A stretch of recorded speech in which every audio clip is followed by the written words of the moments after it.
نبی علیہ الصلوۃ والسلام فرمائی درې عالمې چې په چا کې موجود سي نو دا منافق ده،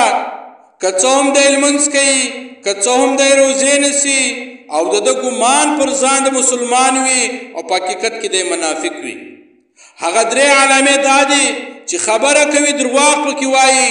چې وعده وکړي مخالفت پکې کوي، چې امانت په لاس ورسي خیانت پکې کوي.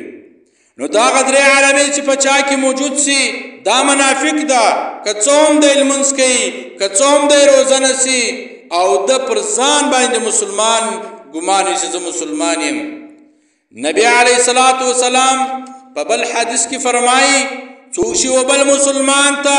د عار او شرم خبره کوي، پیغور ورکوي او حال دا چې هغه ورڅخه توبه هم کښلې وي تر مرګه د مخه به دی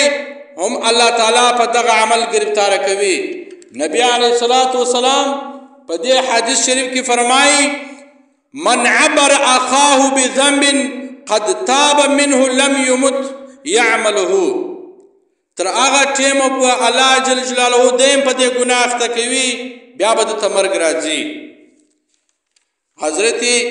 ابن عباس رضی الله عنه فرمایي چې د الله تعالی دا قول چې په آخرت کې ګناهګاران وایي یا الله دا څرنګه عمل نامه ده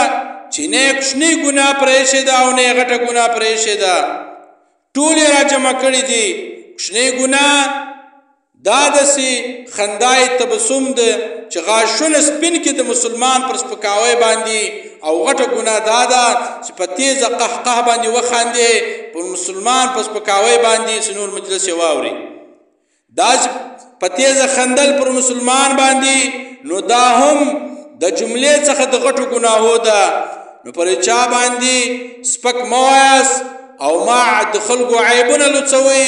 او په خلکو کې غیبت کوئ او ما درواغ وایاست، ما وعده خلافي کوئ او ما په امانت کې خیانت کوئ